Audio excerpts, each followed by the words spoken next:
Ladies and gentlemen, welcome to It's Rainmaking Time. This is Kim Greenhouse. It gives me great pleasure to welcome Kathleen Marden to the show today to discuss a book that she has co-authored with Stanton Friedman called Captured, the true story of the world's first documented alien abduction, the Betty and Barney Hill UFO experience. This was the first heavily publicized alien abduction that happened on September 19th, 1961 to Betty and Barney Hill.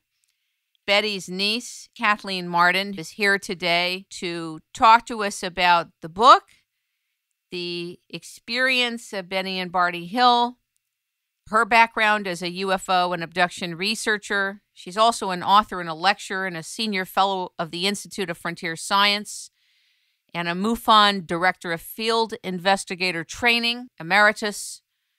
She has taken a big stand to bring this information forward, along with Stanton Friedman, as well as to transcribe all of the tapes that were available from Betty and Barney Hill's abduction experiences under hypnosis. A huge task, and I would imagine a difficult one. Ladies and gentlemen, welcome Kathleen Marden to It's Rainmaking Time. Good morning.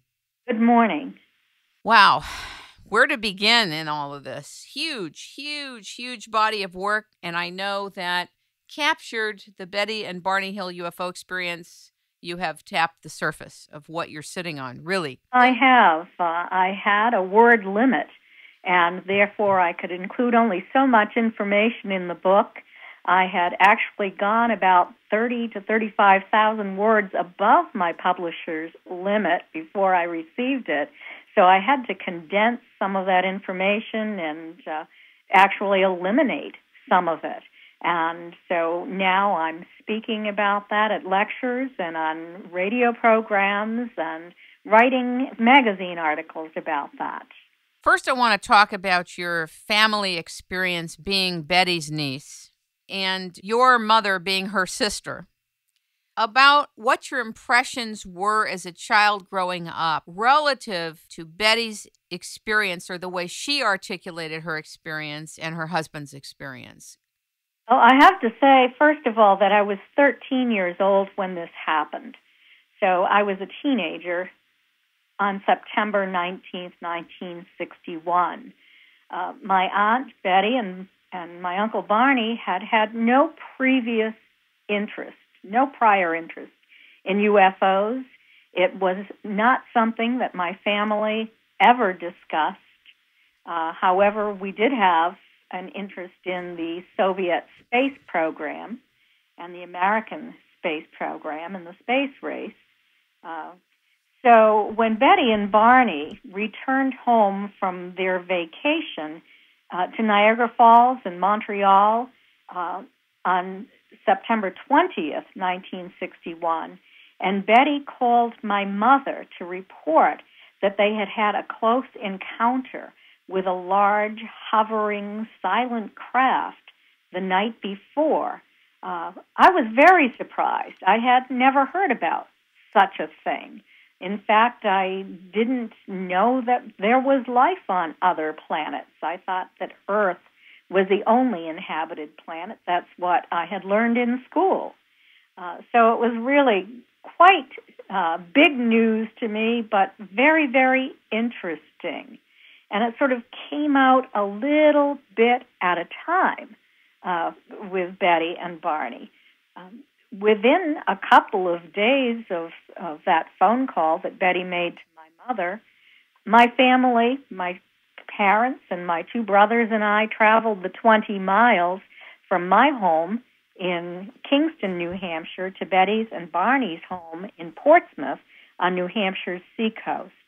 It was then that I saw some of the physical evidence that something really strange had happened to my aunt and uncle. Their watches had broken and never worked again after that night.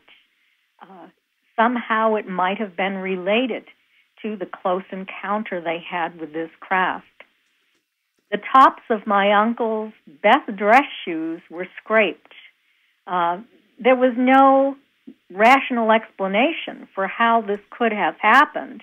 He was seated in his car, driving from point A to point B. He had gotten out to look at this craft on 3 different occasions, but there was no prosaic explanation for how those shoes were so scraped that he had to wear them for yard work after that. Betty's dress had been in very fine condition the morning that she put it on in Canada. She had only been a passenger in the car. They had stopped to eat a couple of times. She had also gotten out on a couple of times to view this UFO. But when she arrived home, there were tears in the dress. And these were not just tiny tears. The lining was torn from waist to hemline. The hem was torn down on one side. There was a 1-inch tear at the top of the zipper on the back on one side and a 2-inch tear on the other side. There was no prosaic explanation for how this happened. Barney's binocular strap was broken. Well, there was a good explanation for that.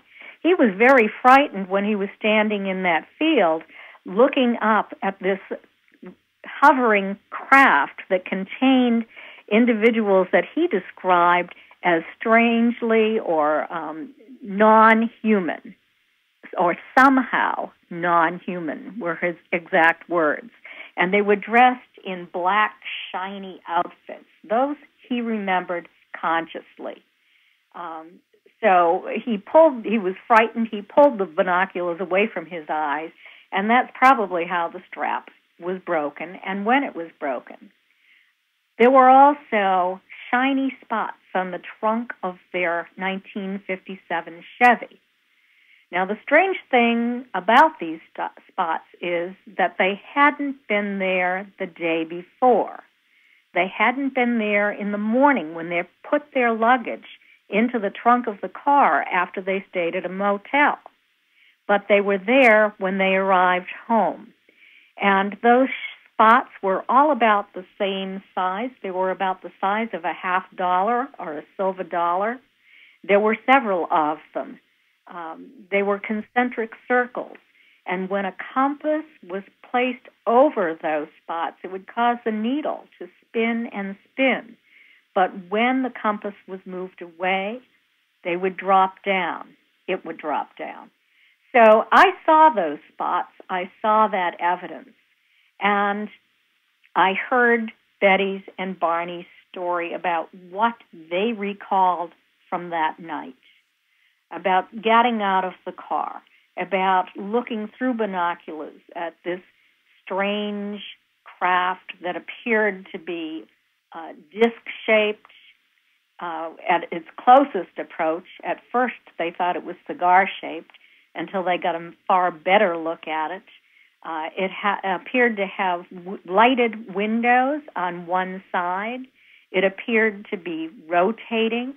It was silent. It flew in a very unconventional kind of pattern, in a stair-step pattern at times. It followed the topography of the tops of the mountains as it traveled along the top of the mountain through Franconia Notch in the White Mountains of New Hampshire. And it would drop down in front of the mountain at times and behind the mountain at times. But it seemed to be playing a game of cat and mouse with Betty and Barney as they traveled along. And, of course, there were those strange buzzing or beeping sounds on the trunk of their vehicle after Barney ran from that field where he had the close encounter and observed non-human entities on board the craft. He noticed that the craft had shifted overhead back over their vehicle as he was running to the car. As he went speeding down U.S. Highway Route 3, the major north-south route through New Hampshire, in that time frame, he and Betty heard a series of beeping or buzzing sounds